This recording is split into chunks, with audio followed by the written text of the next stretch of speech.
सुबह उठकर ब्रश करते समय नोरा को अपने आसपास कुछ अजीब महसूस होता है। खतरा समझकर वो आसपास ध्यान से देखने जाती है। तब जो वो देखती है उससे उसका दिल ठंडा पड़ जाता है। असल में नोरा इस समय समुद्र के कई हजार फीट नीचे है, जहां आज तक सूरज की रोशनी नहीं पहुंची। समुद्र की इतनी गहराई में पानी का प्रेशर इतना ज्यादा होता है कि वो 1 सेकंड से भी कम समय में इंसान के शरीर को कुचलकर पानी में मिला सकता है। इसी जगह समुद्र पर रिसर्च करने के लिए एक बेस या स्टेशन बनाया गया है और उसी बेस के अंदर वो लोग रहते हैं। नोरा बताती है कि महीनों तक इतनी गहराई में रहने पर बाहर दिन है या रात ये समझना भी मुश्किल हो जाता है। कभी कभी तो सपना और हकीकत में फर्क करना भी कठिन हो जाता है, लेकिन फिर भी उन्हें अपनी ड्यूटी निभानी पड़ती है। नोरा ये बातें बता ही रही होती हैं कि अचानक पूरे बेस की लाइट्स अजीब तरह से ब्लिंक करने लगती हैं। क्या हो रहा है ये देखने के लिए जैकेट पहनकर नोरा आगे बढ़ती है। तभी उसे पता चलता है कि ऊपर से पानी लीक हो रहा है और ये दृश्य देखकर उसका दिल पूरी तरह ठंडा पड़ जाता है। समुद्र की इतनी गहराई में पानी का प्रेशर इतना ज्यादा होता है कि वो 1 सेकंड में इंसान की हड्डियों को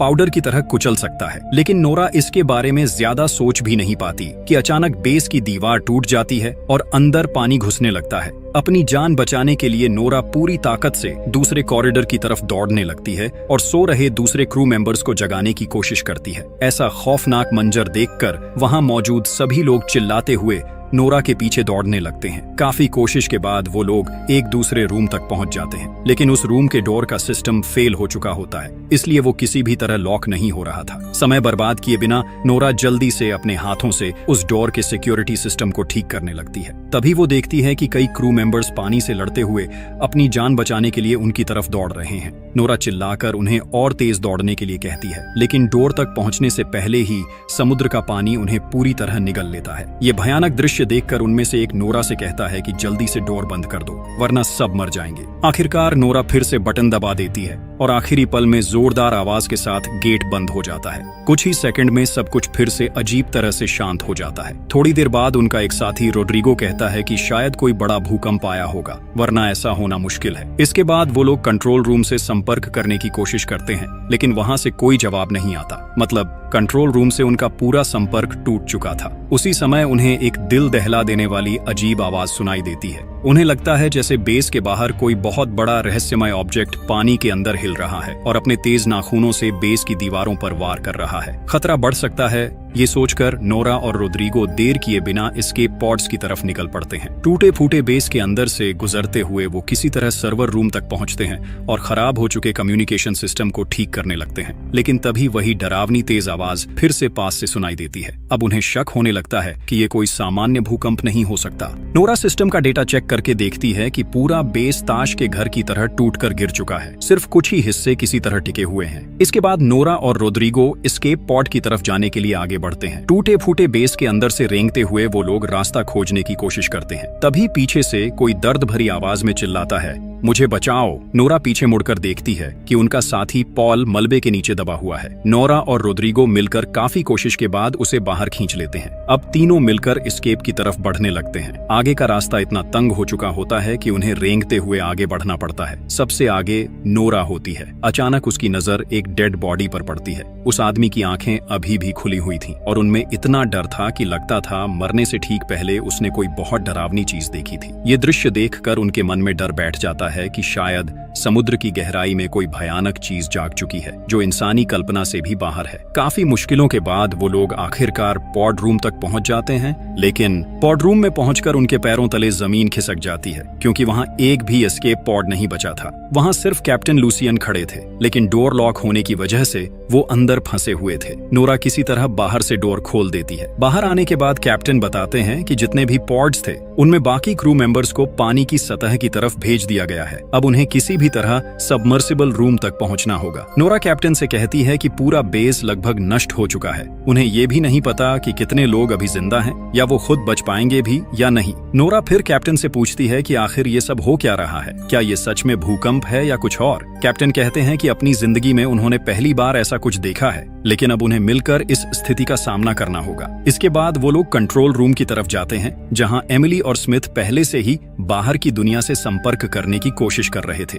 लेकिन कहीं से भी कोई सिग्नल नहीं मिल रहा था। ऊपर से कंट्रोल रूम को बार बार ऐसे झटके लग रहे थे जैसे बाहर से कोई बहुत बड़ा चीज पूरे बेस को ऊपर की तरफ धकेलने की कोशिश कर रही हो। नोरा सिस्टम चेक करके बताती है कि बेस के ऊपर वाले सभी फ्लोर्स और कूलिंग टावर पूरी तरह खत्म हो चुके हैं, लेकिन असली खतरा बेस का कोर है जो पूरे बेस को पावर सप्लाई देता है। वो किसी भी समय फट सकता है। अगर कोर फट गया तो धमाका इतना भयानक होगा कि एक पल में पूरा रिसर्च स्पेस राख बन जाएगा। अब उनके पास बचने का कोई रास्ता नहीं बचा, क्योंकि बाकी एस्केप पॉड्स पहले ही टूटकर नष्ट हो चुके हैं। जब सब लोग अपनी निश्चित मौत मानकर उम्मीद छोड़ने लगते हैं, तभी कैप्टन कहते हैं कि उनके पास एक आखिरी मौका है। उन्हें बेस के सबसे गहरे हिस्से में जाना होगा, जहां ड्रिलिंग का काम चल रहा था। शायद वहां उन्हें कोई पॉड मिल जाए। कैप्टन की ये बात सुनकर पॉल कहता है कि वो ड्रिलिंग साइट यहाँ से करीब 1.5 किलोमीटर दूर है। ऐसे हालात में वो वहाँ कैसे पहुँचेंगे? इसी बातचीत के दौरान स्मिथ को ड्रिलिंग साइट से आया आखिरी सिग्नल मिलता है, लेकिन उसे सुनकर सबकी आवाज डर से सूख जाती है, क्योंकि उस सिग्नल में सिर्फ लोगों की दर्द भरी चीखें और किसी भयानक जानवर की डरावनी आवाज सुनाई दे रही थी। इसी बीच अचानक तभी पूरा बेस फिर से अजीब तरीके से कांपने लगता है। ऐसा लगता है जैसे अंधेरे में छिपा कोई दानव पूरे स्टेशन को खिलौने की तरह तोड़ देना चाहता हो। पॉल निराश होकर कहता है कि उन्हें इतनी गहराई तक ड्रिलिंग नहीं करनी चाहिए थी।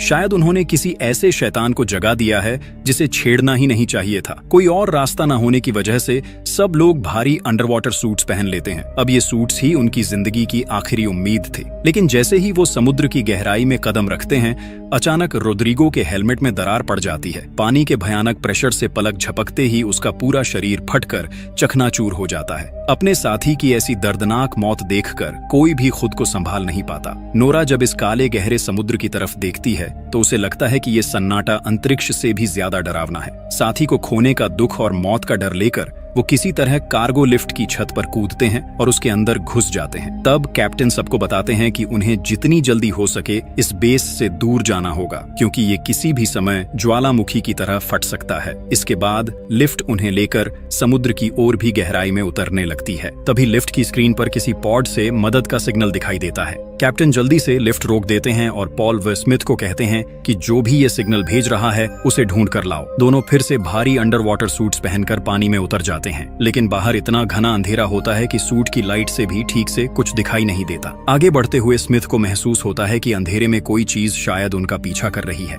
किसी तरह वो उस पॉड तक पहुंच जाते हैं जहां से सिग्नल आया था, लेकिन पास जाकर देखते हैं कि पूरा रास्ता किसी अजीब चिपचिपे पदार्थ से ढका हुआ है। उन्होंने पहले कभी ऐसी चीज नहीं देखी थी। पॉड के अंदर किसी को न पाकर वो आसपास तलाश करने लगते हैं। तभी उन्हें केबल्स में उलझा हुआ अपने एक साथी का डेड बॉडी मिलता है। ये देखकर कैप्टन तुरंत उन्हें वापस अंदर आने का आदेश देते हैं, लेकिन उसी समय पॉल और स्मिथ देखते हैं कि उस डेड बॉडी की पीठ के अंदर कुछ जिंदा हिल रहा है। वो कुछ समझ पाते उससे पहले ही उसकी पीठ से बिजली की रफ्तार से एक अजीब जानवर बाहर निकलकर पॉल पर हमला कर देता है। हालांकि स्मिथ किसी तरह उस छोटे क्रीचर को मार देता है। उस क्रीचर को साथ लेकर वो लोग फिर से लिफ्ट में वापस आ जाते हैं। पॉल बताता है कि ये जीव उस डेड बॉडी को नोच नोच कर खा रहा था। एमिली जब उस क्रीचर को देखती है तो उसे उसके आसपास तेज नुकीले पंजे दिखाई देते हैं। तब एमिली कहती है कि शायद ड्रिलिंग के दौरान उन्होंने गलती से ऐसा कोई गड्ढा खोल दिया है जहां पहले से ही अजीब और खतरनाक जीव रहते थे और अब उनकी वजह से वो गुस्से में आ गए हैं। एमिली की ये बात चल ही रही होती है कि अचानक लिफ्ट की सारी लाइट्स बंद हो जाती हैं। नोरा किसी तरह सिस्टम को फिर से ठीक करने लगती है, लेकिन जैसे जैसे लिफ्ट नीचे उतरती है बाहर से कोई बड़ा जीव उसे जोर जोर से धक्का देने लगता है। तभी पॉल की नजर टेबल पर रखे उसी छोटे क्रीचर पर पड़ती है। वो सोचने लगता है कि क्या बाहर उसका मां है। शायद उन्होंने बहुत बड़ी गलती कर दी है। भयानक झटकों के बीच लिफ्ट के अंदर सभी लोग पत्थर की तरह चुप खड़े रहते हैं। चारों तरफ इतनी गहरी खामोशी होती है कि उन्हें अपनी धड़कन तक साफ सुनाई देती है। उसी समय कैप्टन जब लिफ्ट की छत के कांच पर टॉर्च की रोशनी डालते हैं तो अचानक एक विशालकाय क्रीचर उस कांच पर जोर से हमला कर देता है और वो किसी दानव जैसे इंसान की तरह दिख रहा था। सब लोग बुरी तरह डर जाते हैं। तभी अगले ही पल बेस के ऊपर वाले हिस्से में जोरदार एक्सप्लोजन हो जाता है। रोशनी इतनी तेज होती है कि लगता है जैसे समुद्र की गहराई में अचानक सूरज निकल आया हो। इस धमाके के झटके से लिफ्ट के मोटे केबल्स टूट जाते हैं और लिफ्ट तेजी से नीचे गिरने लगती है। इसलिए सभी लोग जल्दी से अपने हेलमेट्स पहन लेते हैं। लिफ्ट समुद्र की तलहटी से टकराने से पहले ही वो लोग बाहर कूद जाते हैं, लेकिन एक्सप्लोजन की वजह से ऊपर से ब्रिज के भारी लोहे के टुकड़े और मलबा बारिश की तरह गिरने लगता है। अपनी जान बचाने बचाने के लिए सब लोग एक दूसरे को संभालते हुए किसी तरह दौड़कर ड्रिलिंग चेंबर के दरवाजे तक पहुंचते हैं। चारों तरफ गहरा अंधेरा होता है और उस अंधेरे में कुछ अजीब सी परछाइयां दिखाई देती हैं। उधर ड्रिलिंग चेंबर का डोर भी जैम हो चुका होता है। काफी कोशिश के बाद वो लोग किसी तरह उसके अंदर घुस जाते हैं। तभी ऊपर से फिर एक डरावनी आवाज सुनाई देती है। कैप्टन सबको समझाते हुए कहते हैं कि शायद ये ऊपर से बेस के टूटे हुए हिस्से गिरने की आवाज है। इसके बाद वो लोग उस सुरंग जैसे चेंबर के अंदर धीरे धीरे आगे बढ़ने लगते हैं। जैसे जैसे वो आगे बढ़ रहे थे, रास्ता और भी संकरा होता जा रहा था। एक जगह पहुंचकर उन्हें पता चलता है कि आगे का रास्ता मलबे की वजह से पूरी तरह बंद हो चुका है। तब नोरा हिम्मत करके कहती है कि वो पानी के नीचे तैरकर दूसरी तरफ जाएगी। वो अपना हेलमेट ठीक से पहनकर पानी में डुबकी लगाती है और तैरते हुए दूसरी तरफ पहुंच जाती है। वहां पहुंचकर वो बाकी सबको भी आने का इशारा करती है। एक एक करके सब लोग दूसरी तरफ पहुंच जाते हैं, लेकिन सबसे आखिर में पॉल रह जाता है। तभी पॉल को महसूस होता है कि पीछे के अंधेरे पानी में कोई मौजूद है। जैसे ही वो पीछे मुड़कर देखता है, एक अजीब क्रीचर पानी के अंदर गायब हो जाता है। कैप्टन उसे बार बार आवाज देते हैं, लेकिन पॉल की तरफ से कोई जवाब नहीं आता। मजबूर होकर सब लोग पॉल के सूट से जुड़ी केबल को पकड़कर जोर से खींचने लगते हैं। कुछ देर बाद पॉल उनके पास वापस आ जाता है और सब लोग राहत की सांस लेते हैं। लेकिन अगले ही पल पॉल की केबल को कोई अदृश्य ताकत दूसरी तरफ से जोर से खींच लेती है। डर के मारे पॉल चिल्लाने लगता है। बाकी सब लोग घबराकर केबल काटने की कोशिश करते हैं, लेकिन तब तक बहुत देर हो चुकी होती है। पलक झपकते ही पॉल के शरीर का एक हिस्सा उससे अलग हो जाता है। अचानक पॉल के हेलमेट में खून भरने लगता है और वहीं उसकी दर्दनाक मौत हो जाती है। ये देखकर बाकी सब डर और दहशत में अपनी जान बचाने के लिए वहां से भागने लगते हैं। कुछ देर बाद कैप्टन फिर से रेडियो के जरिए ऊपर की दुनिया से संपर्क करने की कोशिश करते हैं, लेकिन वहां से कोई जवाब नहीं आता। पॉल की मौत के बाद सब लोग पूरी तरह टूट चुके होते हैं। एक एक करके उनके साथी किसी अदृश्य ताकत के हाथों मारे जा रहे थे। तभी वो लोग एक कंट्रोल रूम में खड़े होते हैं, जहां से बाहर का डरावना नजारा साफ दिखाई देता है। उनके बेस स्टेशन की ड्रिलिंग मशीन इतनी बुरी तरह मुड़ी तुड़ी पड़ी होती है जैसे किसी ने उसे खिलौने की तरह तोड़ दिया हो। स्मिथ हैरान होकर कहता है कि 6000 टन वजन की ड्रिलिंग मशीन का इस तरह नष्ट होना क्या सच में संभव है? एमिली कांपते हुए कहती है कि ये सब उनकी गलती है। उन्होंने समुद्र की गहराई को छेड़ा है और अब समुद्र उनसे बदला ले रहा है। शायद उन्हें यहाँ आना ही नहीं चाहिए था। कैप्टन सबको शांत करते हुए कहते हैं कि उन्हें यहाँ ज्यादा देर नहीं रुकना चाहिए, लेकिन स्मिथ बताता है कि उसका सूट डैमेज हो चुका है और अगर वो बाहर गया तो पानी का प्रेशर सह नहीं पाएगा। इसलिए वो बाकी सबको कह देता है कि उसे छोड़कर आगे बढ़ जाए। स्मिथ कहता है कि अगर वो साथ गया तो सबकी जान खतरे में पड़ सकती है, लेकिन कैप्टन उसे हिम्मत देते हैं और किसी तरह उसका सूट ठीक कर देते हैं। इसके बाद सब लोग पानी के अंदर से ड्रिलिंग साइट की तरफ निकल पड़ते हैं, क्योंकि शायद वहीं एस्केप पॉड्स मिल सकते हैं। पानी के नीचे चारों तरफ घना अंधेरा होता है। तभी नोरा को महसूस होता है कि उसके पीछे कोई है। वो टॉर्च जलाकर देखती है, लेकिन उसे कोई दिखाई नहीं देता। फिर भी उसके मन में एक अजीब डर बना रहता है। उसे बार बार लगता है कि कोई उसके बहुत पास से होकर गुजर रहा है। अचानक नोरा के सामने से एक अजीब क्रीचर तैरता हुआ निकल जाता है। ये देखकर सब लोग डरकर अंधेरे में इधर उधर देखने लगते हैं। कैप्टन तुरंत सबको सूट की लाइट्स बंद करने का आदेश देते हैं। इसी दौरान उन्हें पता चलता है कि स्मिथ कहीं दिखाई नहीं दे रहा। सब लोग उसे ढूंढने लगते हैं। तभी नोरा देखती है कि कोई अजीब चीज स्मिथ को घसीट कर ले जा रही है। नोरा हिम्मत करके उस क्रीचर के पीछे जाती है। वो अजीब क्रीचर स्मिथ को खींचते हुए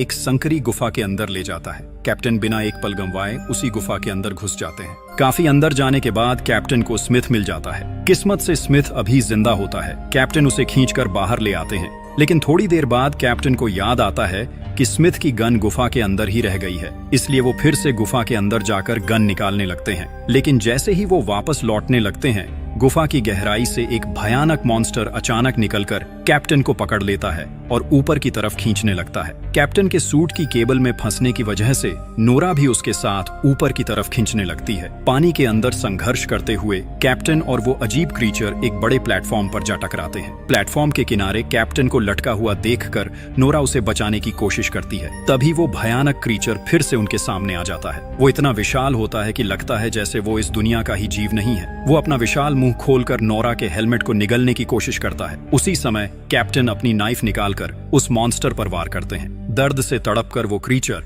नोरा और कैप्टन दोनों को तेजी से ऊपर की तरफ खींचने लगता है। कैप्टन समझ जाते हैं कि अगर वो इसी रफ्तार से ऊपर जाते रहे तो पानी के भयानक प्रेशर से उनका सूट फट जाएगा। इसलिए वो नोरा से कहते हैं कि केबल काट दो। वरना वो भी मर जाएगी। लेकिन नोरा ऐसा करने के लिए तैयार नहीं होती। तब मजबूर होकर कैप्टन खुद ही अपनी नाइफ से केबल काट देते हैं और खुद को अलग कर लेते हैं। नोरा अलग होते ही अगले ही पल एक भयानक एक्सप्लोजन में कैप्टन की मौत हो जाती है। उसी धमाके में उनका सूट और शरीर पानी में बिखर जाता है। उस एक्सप्लोजन के झटके से नोरा नीचे समुद्र की तलहटी में बेस के एक छोड़े हुए हिस्से में जा गिरती है। वो जगह पूरी तरह सुनसान और खामोश होती है। किसी तरह अंदर जाकर नोरा मानसिक रूप से टूट जाती है, क्योंकि उसे नहीं पता कि स्मिथ और एमिली जिंदा हैं या नहीं। वो रेडियो से पागलों की तरह एमिली और स्मिथ से संपर्क करने की कोशिश करती रहती है, लेकिन कोई जवाब नहीं मिलता। फिर नोरा ऊपर पड़े कुछ उपकरणों से एक पुराना सूट किसी तरह ठीक कर लेती है और उसे पहनकर दोबारा पानी में उतरती है, ताकि एमिली और स्मिथ को ढूंढ सके। तभी रेडियो में एमिली की आवाज सुनाई देती है। उसी समय नोरा दूर अंधेरे में एमिली के सूट की लाइट चमकती हुई देख लेती है। काफी मुश्किल से वहां पहुंचने पर नोरा देखती है कि एमिली स्मिथ को घसीटते हुए आगे ले जा रही है, क्योंकि स्मिथ बहुत बुरी तरह घायल हो चुका था। नोरा एमिली को शांत करती है